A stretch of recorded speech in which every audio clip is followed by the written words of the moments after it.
Welcome to Footwork. Appreciate you guys for having me, man. As you said, I was looking forward to this all week. So I grew up in Pineville, Louisiana, Warville. Most of my family was from DeRidder, Louisiana. I didn't live there, I wasn't raised there, but it just always felt like home. It's a small country town, kind of like what I live in right now.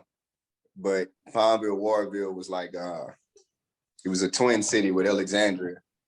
And it was basically a hood, and I had to learn quick. Either you become an alpha male, you let motherfuckers like talk to you crazy, and you walk around with no respect. I can't even remember what triggered it.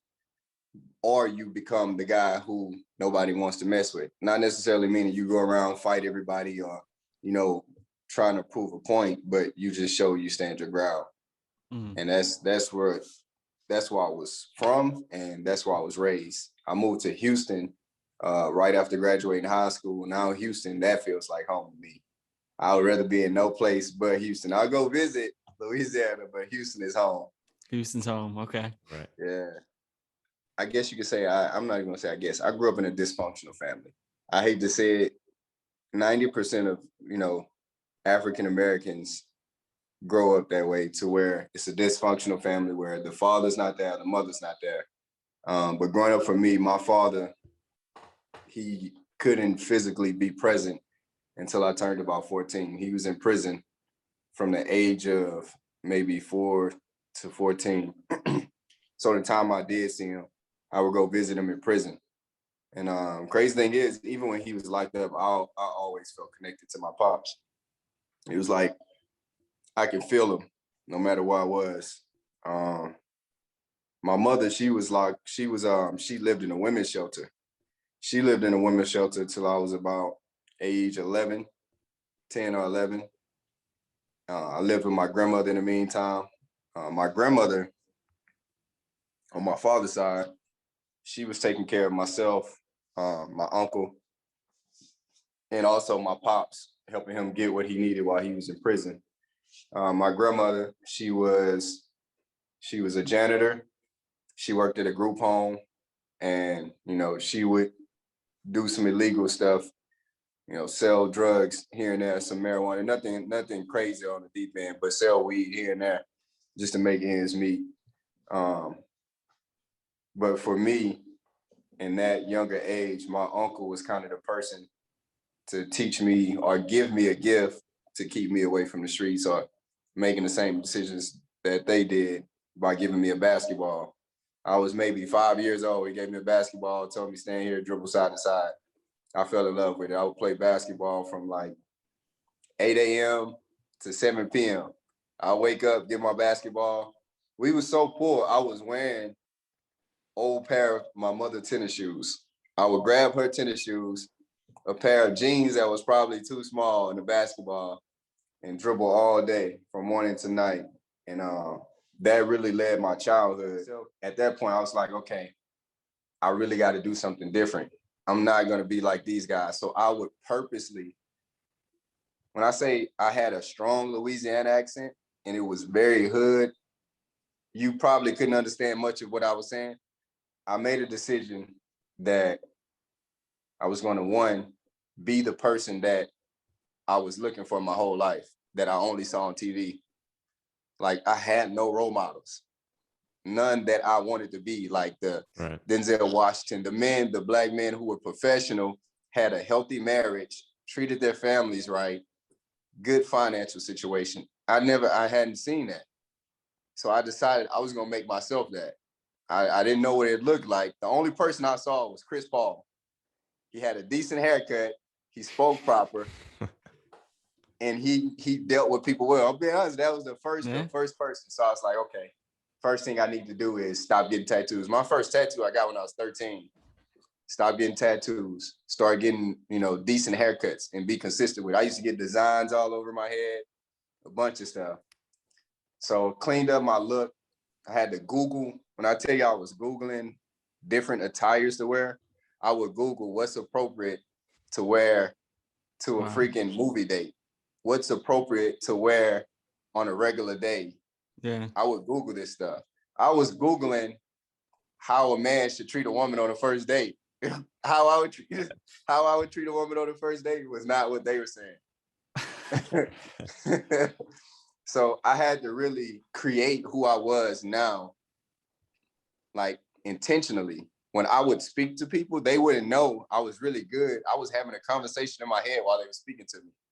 Like they would be talking to me and I would say, okay, in my head, I would be thinking, okay, when you say this, take your time, pronounce it this way, say it that way, as they're talking to me, because I'm teaching myself how to speak properly and creating myself at the same time.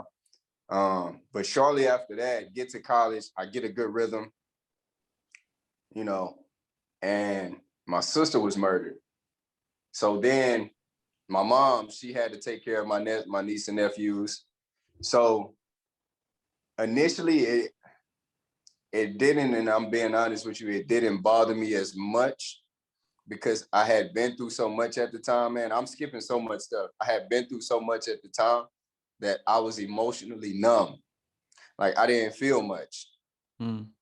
Like I had put this thing in my mind to where don't allow yourself to stay hurt or sad too long. Like hurry up, brush yourself off so you can move forward, because I start learning, you know, through relationships with women and failures or shortcomings, the longer I stay hurt or sad, it's taking time away that I can be making progression. But I think for me, you know, from being homeless, from being engaged, cheated on, like I skipped so much, man, but all of this stuff, even the fights I had that I lost, I ain't win every fight. The fights that I lost, the fights that I got jumped, the hood fights, you know, the small town, Pineville, for me, the good and the bad is my motivation, because all of those guys to me played a part in me becoming who I am. But more importantly, it was all done because of ignorance, and they just didn't know better. A heartbreak because it felt like basketball had broke up with me. This was my first love at the age of 5. Yeah, this, like you said, this is kind of like most of what you knew, just getting handed a basketball at such a young age. I cried for 2 days straight. And I say cry, I would cry, fall asleep, wake up, cry, got home, I would sleep, cry. And the first thing I turned to was, I kid you not, I turned to the Holy Bible. I would wake up and I would just read, because I needed something that was much powerful than the moment that I was in to help me get through the moment. So that was the first time, like I would sit in a chair just like this and read, fall asleep crying, reading, because I wanted to be better that bad. And I failed at the first thing I attempted. So after that, what really pushed me to answer your question, it started with that breakup and it led me to the Bible. The Bible led me to reading. So the first book I had ever read, I can't remember who put it in my hand, was Rich Dad, Poor Dad. Because at that point, I shut the Bible. I was like, you know what? Being real, I was like, you know what? Fuck this. I'm about to become a millionaire. I said, it's a great book too, Rich Dad, Poor Dad. As yeah, I was first like, book, I'm gonna read Rich Dad, Poor Dad. It's gonna tell me everything I need to do to become wealthy. I'm gonna do it. So I read Rich Dad, Poor Dad, and I'm like, man, this is being real. I'm reading through, I'm like, man, ain't shit in here telling me what to do to make money, because I was missing the bigger picture. I didn't realize it until it was over. I'm like, damn, like it's no formula to just getting money. Like you just have to be a really good person with good qualities. You have to treat people right. You have to be respectful to other people. You have to be a good person. It's not something you can't do a job every day and expect to be wealthy. You have to work on being a better person. That book led me to Think and Grow Rich. Yeah. And then that book just set it off. I'm like, that's a good one. I read that one. And then that book, I thought that was like, I was like, okay, this is it. Yeah. I know the steps. I know faith. I know affirmations. I know all of these things. I know all of this. I read the book Laws of Attraction and I'm like, wow. Okay, understand. this is crazy. So I need to be aware of what I'm thinking and how I'm treating other people, because this is a full circle. And then I read It's All in Your Head by Russ. And that was it. I was like, okay, that's it. I get it. I get it. I started learning, like it was levels of spiritual awakening that I learned. I started learning the power of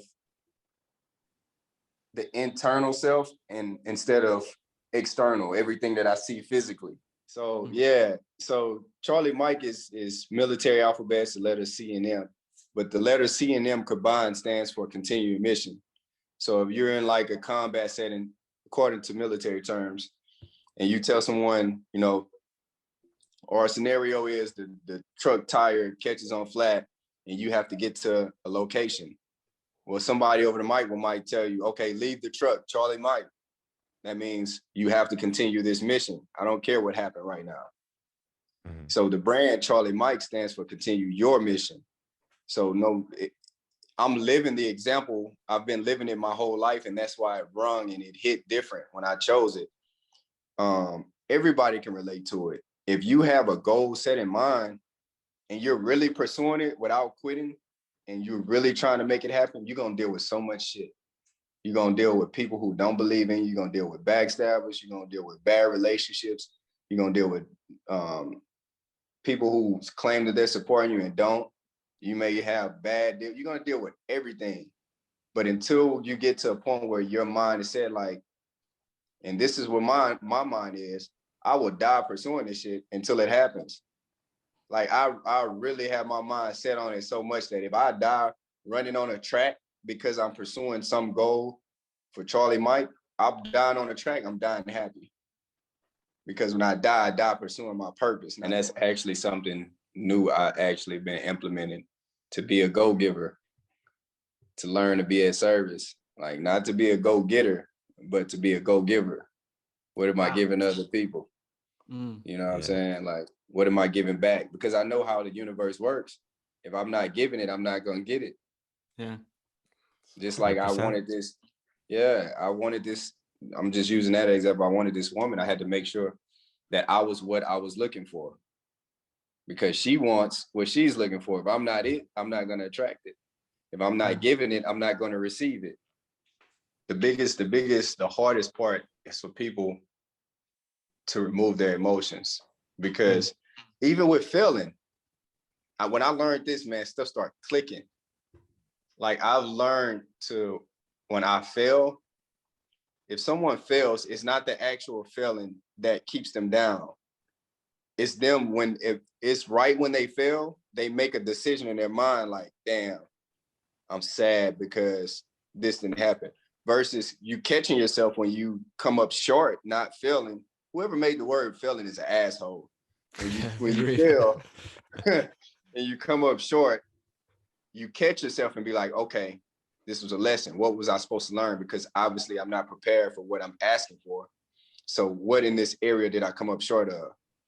And removing what you're doing at that point is you're taking your emotions before your emotions take you. And then you're able to adjust and move forward. If people understood how to remove their emotions from certain things, they would move forward a lot quicker. Yeah. Well, it starts like what Dylan said, my why. For me, I think my family needs to see somebody do it at this level to pull them out of the mentality that they have. That's the first reason. The second reason was to show people what it looks like to be disciplined, not only to God, but to listen to that voice within. Because everybody hears that voice. They hear the good one and they hear the bad one. Which one do you listen to? And I want to show them what it looks like. I want to be vulnerable in the process. So in the beginning, it was uncomfortable because one, it was new. And I was just jumping and starting because I heard a voice telling me. So I wasn't 100% sure, but I just stepped out on faith. So now when I do them, it's just like, all right, get some footage. Like the last two vlogs were the most comfortable I've been because I didn't really care. I wasn't thinking about it. Like they can receive it however they want to. But when I look back at this stuff, I'm gonna really appreciate this. When they see where I'm going and they look at it, they're going to really appreciate it. Yeah. I mean, it's Yeah, just I love that. exactly the same thing Yeah.